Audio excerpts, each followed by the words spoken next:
Hello बच्चों, कैसे हैं आप सभी। आशा करता हूँ सभी अच्छे होंगे और स्वस्थ होंगे।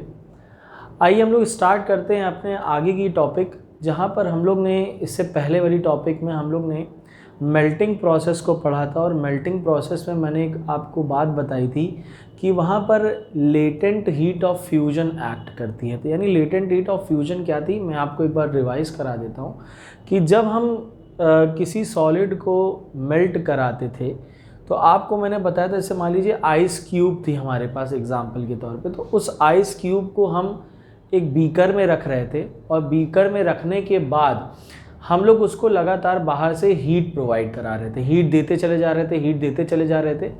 तो उसका टेम्परेचर क्या हो रहा था, इंक्रीज कर रहा था, बढ़ रहा था उस पूरी यूनिट का, यानी जिसमें हम उस बीकर में जिसमें हमने आइस रखी हुई थी। तो जैसे जैसे उसका टेम्परेचर बढ़ रहा था बच्चों, और आप देखे थे कि वो जब ज़ीरो पर आता है टेम्परेचर, तो हमारा थर्मामीटर उसको रिफ्लेक्ट करना, यानी थर्मामीटर पर रीडिंग जो है वो ज़ीरो पर आकर के कुछ सेकंड के लिए रुक जाती है।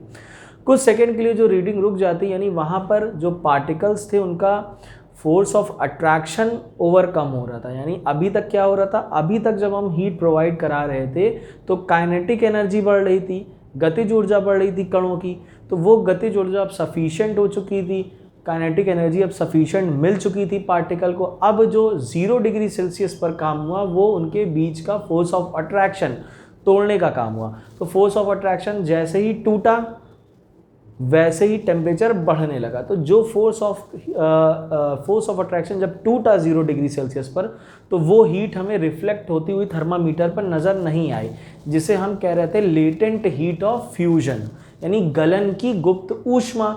तो उसी को हम लोग आज वहीं से कैरी आउट करते हुए आगे बढ़ते हैं। तो गलन की ऊष्मा क्या होती है बच्चों, गलन की गुप्त ऊष्मा। लेटेंट मतलब होता है छुपी हुई। तो 0 डिग्री पर आपने देखा था कि वो हीट जो थी वो छुपी थी, यानी रिफ्लेक्ट नहीं कर रही थी थर्मामीटर पर, इसीलिए वर्ड क्या लग गया, लेटेंट लग गया। तो लेटेंट हीट ऑफ फ्यूजन का मतलब क्या होता है, छुपी हुई गुप्त ऊष्मा। ठीक ना, लिखा हुआ है गलन की गुप्त ऊष्मा जो कि छुपी हुई है। ठीक ना, लेटेंट मतलब छुपा हुआ रहना, गुप्त जिसे कहा जा रहा है। तो यहाँ पर क्या बोल रहा है, the latent heat of fusion of solid is the quantity of heat. तो लेटेंट हीट ऑफ फ्यूजन क्या है, क्वांटिटी है। किसकी क्वांटिटी है, हीट की क्वांटिटी है। क्या है, क्वांटिटी ऑफ हीट किसमें है, वो भी जूल्स में होना चाहिए। किस में होना चाहिए, जूल्स में होना चाहिए। Required to convert 1 kg of solid to liquid, यानी 1 किलो ठोस को जब लिक्विड में बदलने के लिए जो हीट की क्वांटिटी लगती है, जो ऊष्मा की मात्रा लगती है, जो कि जूल्स में होती है, उसी को हम लोग क्या कहते हैं, latent heat of fusion without change in temperature. Temperature में कोई बदलाव नहीं था, 0 डिग्री सेल्सियस ही रिफ्लेक्ट कर रहा था। तो चेंज इन टेम्परेचर क्या है, विदाउट चेंज इन टेम्परेचर, यानी चेंज में टेम्परेचर में कोई परिवर्तन, तापमान में कोई परिवर्तन नहीं हो रहा था। 0 डिग्री था तो 0 उसी पर, यानी उसी तापमान पर, यानी 0 डिग्री सेल्सियस पर जब हम क्वांटिटी ऑफ हीट की क्वांटिटी यानी ऊष्मा की मात्रा जो कि जूल में होनी चाहिए, जो 1 किलो ठोस को किस में बदल दे, लिक्विड में बदल दे, उसी को हम लोग बोलते हैं लेटेंट हीट ऑफ फ्यूजन, यानी गलन की गुप्त ऊष्मा। 1 किलो ठोस को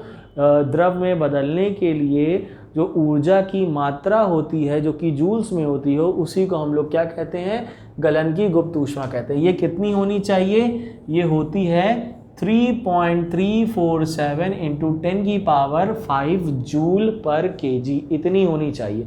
यानी कि इतनी हीट कोई पार्टिकल क्या करता है, एब्जॉर्ब करता है। ठीक है ना, तब उसके फोर्स ऑफ अट्रैक्शन ओवरकम होते हैं और तब फिर वो कन्वर्ट हो जाता है एक स्टेट से दूसरे स्टेट में।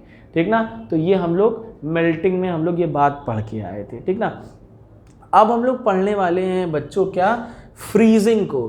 तो क्या पढ़ेंगे, change of states from liquid to solid, जिसे हम फ्रीजिंग कहते हैं, हिंदी में हिमीकरण या जमना इसको बोला जाता है। यानी इसका मतलब क्या हुआ कि चेंज ऑफ स्टेट फ्रॉम, यानी लिक्विड से सॉलिड में वापस आना। तो बच्चों ये जो हम लोग अभी चेंज देख रहे हैं, यानी ये जो इंटर कन्वर्जन पढ़ रहे हैं, ये हम टेम्परेचर के बेसिस पर पढ़ रहे हैं, यानी हम यहाँ पर तापमान में परिवर्तन करके ये सारे चेंजेस कर रहे हैं, चाहे अभी मेल्टिंग का मैंने बताया हो और अब हम जा रहे हैं फ्रीजिंग का देखने के लिए, ठीक ना। अब ध्यान से समझिए इस बात को। फ्रीजिंग मतलब क्या हुआ, मेल्टिंग। अच्छा, पहले मेल्टिंग का मतलब क्या था, मेल्ट मतलब मेल्ट हो रहा था, ठीक ना, यानी सॉलिड से कहाँ जा रहा था, लिक्विड की तरफ जा रहा था। मेल्टिंग या फ्यूजन में उसको हम लोग ये पढ़ रहे थे। अब जो हम लोग पढ़ चुके हैं उसी को रिवर्स कर दीजिए, फ्रीज हो जाएगा। यानी अब हम लोग क्या करेंगे बच्चों, ध्यान से समझिएगा। अब हम लोग, हमारे पास कोई लिक्विड होगा, उस लिक्विड से हम कहाँ जाने वाले हैं, सॉलिड में जाने वाले हैं। तो ये प्रोसेस हमको अब जो हम लोग पहले पढ़ रहे थे, यानी सॉलिड से हम लिक्विड जा रहे थे, अब इसी को हम लोग क्या करेंगे, रिवर्स करेंगे, उल्टा करेंगे। तो उल्टा करेंगे तो हमको क्या क्या चेंज करना पड़ेगा बच्चों, तो ध्यान से देखिए हम लोग को क्या क्या चेंज करना पड़ेगा, बहुत ध्यान से मैं बताऊंगा, आप लोग सुनिएगा। जो हम लोग वहाँ पे प्रोसेस करके आए थे उसी को क्या करना है, रिवर्स करना है। तो रिवर्स करने के लिए क्या करना पड़ेगा, हम हीट दे रहे थे यानी टेम्परेचर को इंक्रीज कर रहे थे, अब हम क्या करेंगे, अब हम टेम्परेचर को डिक्रीज करेंगे, यानी टेम्परेचर धीरे धीरे क्या करेंगे, डाउन करेंगे, टेम्परेचर को कम करेंगे। वो कब करेंगे, अब वही लिक्विड ले लीजिए, आप फ्रीज़र वगैरह में रख दीजिए, तो टेम्परेचर क्या होने लगेगा, कॉन्स्टेंटली डाउन होने लगेगा, नीचे आने लगेगा टेम्परेचर। अब जैसे मान लीजिए आपने एक वाटर लिया, ठीक ना, लिक्विड सब्सटेंस लिया, उसको फ्रीज़र में डाल दिया, तो अब टेम्परेचर मान लीजिए कि जैसे है रूम टेम्परेचर जो भी है आपका, मान लीजिए 28 डिग्री सेल्सियस है, तो अब धीरे धीरे वो लिक्विड 28 डिग्री सेल्सियस यानी फ्रिज में रखा आपने, अब फ्रिज के टेम्परेचर के अनुसार वो गिरने लगा, फ्रीज़र के टेम्परेचर के अनुसार 28, फिर कुछ देर बाद 10, फिर 5, फिर इस तरीके से, यानी टेम्परेचर लगातार क्या होगा, कॉन्स्टेंटली गिरेगा, माइनस की तरफ बढ़ेगा, यानी ज़ीरो की तरफ जाएगा, गिरेगा। तो अब जैसे देखिए, मान लीजिए आपसे मैं एज्यूम करता हूँ कि मान लो टेम्परेचर रहा होगा 10 डिग्री सेल्सियस, ठीक ना, इसको हम धीरे धीरे अब ठंडा कर रहे हैं, यानी टेम्परेचर डाउन कर रहे हैं, तो धीरे धीरे टेम्परेचर 5 डिग्री आया होगा, फिर धीरे धीरे टेम्परेचर आपका 3 डिग्री, धीरे धीरे 2, फिर 1, फिर जैसे ही 0 डिग्री हो गया बच्चों, जैसे ही टेम्परेचर 0 डिग्री हुआ बच्चों, अब यहाँ पर जो प्रोसेस हम लोग कर रहे थे उसी का रिवर्स होने लगेगी। यानी जब हम टेम्परेचर धीरे धीरे डाउन करते हैं बच्चों, तो पार्टिकल की जो काइनेटिक एनर्जी बहुत ज़्यादा थी, अब वो काइनेटिक एनर्जी कम होने लगती है। पार्टिकल की काइनेटिक एनर्जी क्या होने लगती है, कम होने लगती है। अब पार्टिकल जो खूब तेज़ी से मूव कर रहे थे, अब उनकी मूवमेंट थोड़ी सी स्लो हो गई। अब जब मूवमेंट स्लो हो गई, काइनेटिक एनर्जी कम हो गई, अब वो धीरे धीरे क्या कर रहे हैं, पास भी आ रहे हैं, क्लोजली पैक्ड हो रहे हैं, ठीक ना। काइनेटिक एनर्जी, क्योंकि स्पेस था तभी मूव कर रहे थे, अब हम क्या कर रहे हैं, टेम्परेचर डाउन कर रहे हैं, तो काइनेटिक एनर्जी धीरे धीरे कम हो रही है, स्पेस कम हो रहा है। और जैसे ही स्पेस कम हुआ, एक सफिशेंट स्पेस उनके बीच में रहा, तो उनके बीच में क्या लग जाएगा, फोर्स ऑफ अट्रैक्शन। जैसे ही फोर्स ऑफ अट्रैक्शन लग गया, समझ जाओ वो क्या हो गया, फ्रीज हो गया। और ये कहानी कितने डिग्री सेल्सियस पर होती है, 0 डिग्री सेल्सियस पर ही होती है। तो यानी हम कह सकते हैं कि वाटर का जो मेल्टिंग पॉइंट है वो भी 0 डिग्री सेल्सियस है, और वाटर का जो फ्रीजिंग पॉइंट है वो भी कितना है, वो भी 0 डिग्री सेल्सियस ही है। मेल्टिंग पॉइंट भी 0 डिग्री सेल्सियस और फ्रीजिंग पॉइंट भी 0 डिग्री सेल्सियस होता है। किसका, वाटर का। क्लियर है बात ना। तो ये बात हमेशा अपने दिमाग में रखिएगा, 0 डिग्री पर पानी मेल्ट भी होता है और 0 डिग्री पर पानी क्या होता है, फ्रीज भी होता है, ठीक ना। तो फ्रीज़र में जब हम लोग ने रखा बच्चों, जैसे ही हम लोग ने फ्रीज़र में रखा तो हुआ क्या, फ्रीज़र में रखते ही हमारा लिक्विड का टेम्परेचर जो हो जाएगा वो कम होता चला जाएगा। जैसे ही कम होता चला जाएगा तो काइनेटिक एनर्जी जो है वो पार्टिकल की घटने लगेगी। काइनेटिक एनर्जी जो घटने लगेगी, जो मूवमेंट कर रहे थे पार्टिकल, वो भी स्लो हो जाएगी। जब मूवमेंट स्लो हो जाएगी उसके बाद हम और टेम्परेचर गिराते हैं, ठीक ना। मूवमेंट स्लो होगी और टेम्परेचर गिरा, भाई फ्रिज में है तो लगातार टेम्परेचर डाउन होगा जब तक जम नहीं जाता। तो जैसे ही हमने क्या किया, और टेम्परेचर डाउन किया, फर्दर हमने टेम्परेचर को कम करते ही चले गए। जैसे ही कम करते चले गए तो अट्रैक्टिव फोर्सेस वहाँ पर आ गई, यानी फोर्स ऑफ अट्रैक्शन लगने लगा। और जैसे ही फोर्स ऑफ अट्रैक्शन लगा, मेंटेन हुआ, आपका लिक्विड फ्रीज हो गया और फ्रीज होते ही वो किस में चला गया, हमारे सॉलिड स्टेट्स में चला गया, ठीक ना। यानी कि 0 डिग्री पर कोई सब्सटेंस जो होता है वो मेल्ट भी होता है, वाटर की बात करें वो मेल्ट भी होता है, और जो वो 0 डिग्री पर ही क्या होता है, वो फ्रीज भी होता है। तो वही चीज़ यहाँ लिखी हुई है, the temperature at which a liquid freeze to become a solid at atmospheric pressure. तो बच्चों जब भी डेफिनेशन लिखा करिए ये वर्ड ना भूला करिए कि एट एटमॉस्फेरिक प्रेशर, यानी कि वायुमंडलीय दाब पर। ये सारे काम किस पर हो रहे हैं, एटमॉस्फेरिक प्रेशर पर हो रहे हैं, यानी वायुमंडलीय दाब पर हो रहे हैं। तो eight atmospheric pressure is called freezing point, और उस पॉइंट को, उस टेम्परेचर को हम फ्रीजिंग पॉइंट कहते हैं, और इस पूरी प्रोसेस को हम लोग क्या कहते हैं, फ्रीजिंग कहते हैं। जैसे यहाँ पे लिखा है वाटर फ्रीजेज एट 273 केल्विन और 0 डिग्री सेल्सियस, ठीक है ना। इतनी बात फिर से देखिए, the temperature at which a liquid freeze to become a solid, वह तापमान जिस पर कोई द्रव पदार्थ ठोस में बदल जाता है वायुमंडलीय दाब पर, उसको हम अपना क्या बोलते हैं, उसको हम क्वथनांक कह रहा हूँ, उसको हम लोग बोलते हैं गलनांक, ठीक ना, सॉरी हिमांक कहते हैं, गलनांक कह रहा हूँ, उसको हम हिमांक कहते हैं।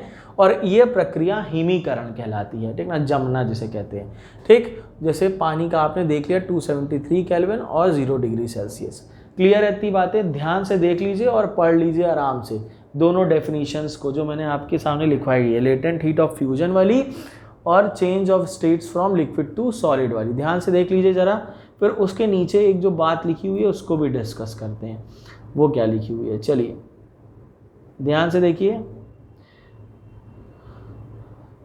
ध्यान से देख लिया ना आप लोगों ने, ठीक। एक चीज़ और बच्चों आपको यहाँ बता दें, तो ये जो लेटेंट हीट ऑफ फ्यूजन आपने देखा मेल्ट हो गया, तो इतनी हीट उसने क्या करी थी, आप एब्जॉर्ब करी थी। कितनी हीट एब्जॉर्ब करी थी, 3.347 इंटू 10 की पावर 5 जूल्स पर केजी। तो जब हम फ्रीज कराते हैं तो इतनी हीट क्या करनी पड़ेगी, इसको रिलीज करनी पड़ेगी, हटानी पड़ेगी अपने में से। तो जब हम देते हैं हीट तो लेटेंट हीट ऑफ फ्यूजन हो गया, ठीक ना। और जब हम वहाँ पर क्या करें, उसको ये जो हीट है ये इसको उतनी छोड़नी पड़ेगी, तभी तो भाई फ्रीज होगा ना कोई लिक्विड। तो ये इतनी एनर्जी क्या करता है, रिलीज करता है, छोड़ देता है, ठीक ना, कोई लिक्विड, ठीक। ध्यान से देख लीजिए इसको। चलिए अगली टॉपिक जो हमारे पास है वो मैंने लिख करके रखी हुई है, क्या है, effect of addition of impurities on the freezing point. Effect of addition of impurities on the freezing point, यानी अगर हम अपने लिक्विड में कोई इम्प्योरिटी मिला दें, कुछ मिला दें, ठीक ना, तो उसका फ्रीजिंग पॉइंट पर क्या इफेक्ट पड़ता है, यही लिखा हुआ है, ठीक ना। जैसे मान लीजिए पानी है, तो पानी में अगर हम नमक मिला दें तो क्या होगा, तो साफ साफ लिखा हुआ है कि it decrease with the addition of impurities of other substance, ठीक ना। यानी कहने का मतलब सिंपल है कि अगर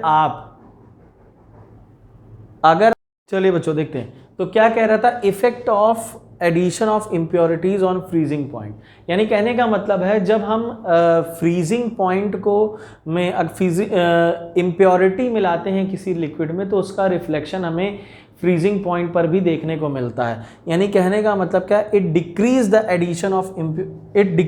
with the addition of impurities.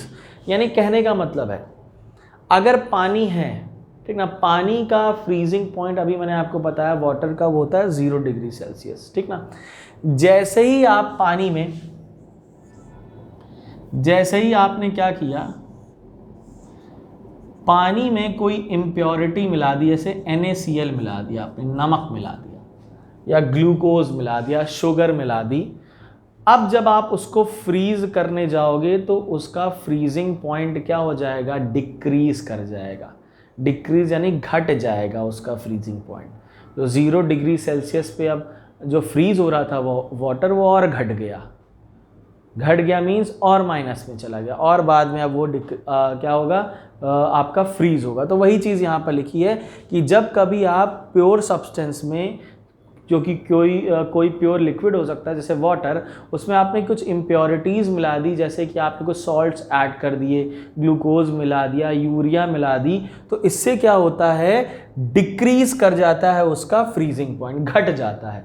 और जब फ्रीजिंग पॉइंट घटा, ठीक ना, तो जैसे ही फ्रीजिंग पॉइंट घट गया उसका, तो हम क्या कह सकते हैं कि यहाँ पर हमको रिफ्लेक्शन देखने को मिला फ्रीजिंग पॉइंट पे। क्लियर है बात ना? उसका फ्रीजिंग पॉइंट क्या हो जाएगा, घट जाएगा। ये अपने दिमाग में रखे रहिएगा, जब हम कोई इम्प्योरिटी मिलाते हैं तो फ्रीजिंग पॉइंट क्या करता है, घट जाता है, डिक्रीज कर जाता है। क्लियर है इतनी बात आपको? ठीक, अब ध्यान से देखिए, यहाँ पर हम अगली बात करते हैं जो कि होने वाली है effect of pressure on the freezing point. तो मैं यहाँ पर ये वाला पॉइंट को मिटाता हूँ, ध्यान से देखिएगा।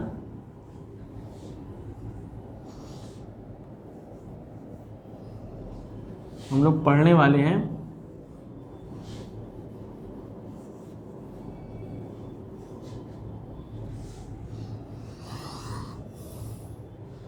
Effect of pressure, effect of pressure on the freezing point. Freezing point पर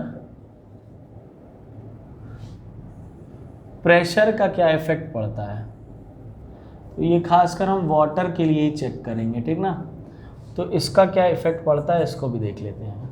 ठीक, अब ध्यान से देखिए बच्चों, यहाँ पर मैं आपसे, अगर हम फ्रीजिंग पॉइंट की बात करें, वाटर के रिस्पेक्ट में बात करें, अगर हम लिखते हैं एट फ्रीजिंग पॉइंट, समझिएगा बात,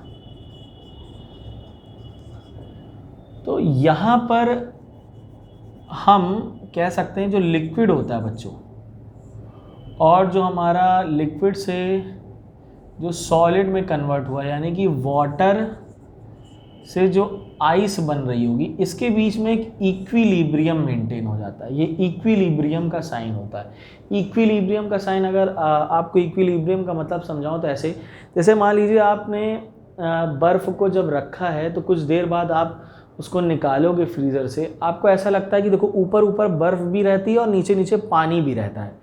लगता है आपको मेंटेन लगता है ना कि भाई पानी भी दिख रहा है इसमें तो बर्फ़ भी नज़र आ रही। कभी आप जमा करके देखिएगा और उसको पूरा जमने से पहले, यानी जल्दी ही निकालोगे, तो यानी वो जम ही रहा है, तो उसमें आपको बर्फ़ भी नज़र आती है और नीचे नीचे पानी भी। तो उसी को समझ जाइए आप, इक्विलिब्रियम है। इक्विलिब्रियम मतलब साम्यावस्था, हिंदी में कहते हैं इसको, बराबर। यानी कि अब जो लिक्विड है वो सॉलिड में कन्वर्ट होता हुआ दिखाई दे रहा है और सॉलिड जो है वो लिक्विड जैसा लिक्विड में कन्वर्ट होता दिखाई दे रहा है, यानी वो इक्विलिब्रियम वाली स्टेट बनी हुई है। तो इक्विलिब्रियम पर क्या होता है, एट फ्रीजिंग पॉइंट, ठीक ना, फ्रीजिंग पॉइंट जब फ्रीज होने वाला है तो कोई भी लिक्विड सॉलिड में हमें दिखाई दे सकता है, दिखाई पड़ता है, और कोई सॉलिड लिक्विड में, यानी पूरा अभी वो ना पूरी तरीके से फ्रीज नहीं हुआ, यानी इक्विलिब्रियम है, ठीक ना। इक्विलिब्रियम यानी साम्यावस्था बनी है। सो लिक्विड वाटर किस में, आइस में भी दिख रहा है और आइस वाटर भी दिख रहा है, यानी इसको आप फ्रीज़र में आप देख सकते हो, ये बात, इसको जल्दी निकाल लोगे तो यहाँ पर क्या होता है, तब जब हम प्रेशर अप्लाइड करते हैं, यानी इस सिस्टम पर अगर हम प्रेशर लगाएं, अभी यहाँ पर हम क्या करें, इस सिस्टम पर अगर हम प्रेशर लगाएं, इस कंडीशन में हम क्या करें, अगर प्रेशर लगाते हैं, तो प्रेशर लगाते ही यहाँ पर बच्चों क्या होता है कि आइस जो होती है मेल्ट होने लगती है। क्या होने लगती है, जो आइस है, जब प्रेशर लगाया तो जो हमारे पास आइस है, यानी जो हमारा आइस फॉर्म है, वो क्या होने लगता है, वो मेल्ट होने लगता है। समझिए फिर से, जब हमारे पास फ्रीजिंग पॉइंट पर वाटर के इक्विलिब्रियम वाली स्टेट बन गई, यानी लिक्विड सॉलिड में कन्वर्ट हो रहा है और सॉलिड लिक्विड जैसा भी दिखा, यानी दोनों इक्विलिब्रियम फॉर्म में है, ठीक ना। ये इसमें कन्वर्ट हो चुका है और ये इसमें जो यानी दोनों दिख रहा है, ठीक ना। यानी कि इसको कह सकते हो कि जो फॉरवर्ड रिएक्शन है वो बैकवर्ड रिएक्शन के जस्ट इक्वल नज़र आ रही है, यानी फॉरवर्ड मतलब लिक्विड से सॉलिड का बनना और सॉलिड से लिक्विड का बनना, ठीक ना। तो ये जब हमारे इसमें इक्विलिब्रियम मेंटेन हो जाता है, इसी को कहते हैं एट फ्रीजिंग पॉइंट। जब इक्विलिब्रियम मेंटेन हो जाए वाटर टू आइस में, तो हम अगर प्रेशर अप्लाई करते हैं इस सिस्टम पर हमने क्या लगाया, प्रेशर मेंटेन किया, तो आइस जो होती है वो मेल्ट होने लगती है। मेल्ट मतलब क्या हुआ, मेल्ट हो गई, यानी गलने लगती है। इससे हम कह सकते हैं कि pressure decreases the freezing point of ice. इससे हम क्या बोल सकते हैं कि pressure decreases the freezing point of ice. जो प्रेशर होता है वो फ्रीजिंग पॉइंट को क्या कर देता है, डिक्रीज कर देता है। किसके फ्रीजिंग पॉइंट को, आइस के। तो अब फ्रीज होगा नहीं, घट गया है मामला और घट गया प्रेशर बढ़ाने से। तो ये बात आप लोग ध्यान में रखिएगा, ठीक ना। क्लियर है कि अगर हम किसी सिस्टम पर, वो सिस्टम या वो मीडियम क्या होना चाहिए, वाटर और आइस के बीच का मीडियम होना चाहिए, यानी कि इक्विलिब्रियम फॉर्म होनी चाहिए, यानी कि लिक्विड सॉलिड में या सॉलिड लिक्विड में हमें ऐसा दिखाई पड़े, तब हम प्रेशर क्रिएट करते हैं सिस्टम पर। तो जो आइस होगी वो मेल्ट होने लगेगी। इसका मतलब हम कह सकते हैं प्रेशर जो होता है वो फ्रीजिंग पॉइंट को डिक्रीज कर देता है। इसी तरीके से जब आप इम्प्योरिटी भी मिलाते हो तो भी क्या होती है, हमारा फ्रीजिंग पॉइंट डिक्रीज कर जाता है, घट जाता है। जो चीज़ पहले हो रही थी अब वो देर में होगी, ठीक ना। जो चीज़ पहले फ्रीज हो रही थी अब वो देर में होगी। क्लियर है बात ना, डिक्रीज कर दिया।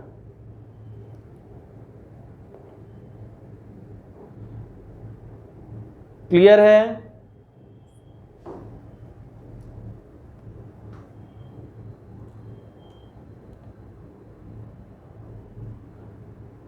क्लियर है बच्चों। आपको ध्यान से देख लीजिए, फटाफट स्क्रीनशॉट ले लिया होगा आप लोगों ने, ध्यान से देखते रहिए। तो क्लियर है बच्चों, आप लोगों ने देख लिया होगा, स्क्रीनशॉट भी ले लिया होगा। तो एक काम करते हैं, आज के लिए हम लोग इतना ही करते हैं, ठीक ना। आप लोगों ने पढ़ लिया फ्रीजिंग के बारे में proper, latent heat of fusion के बारे में भी जाना।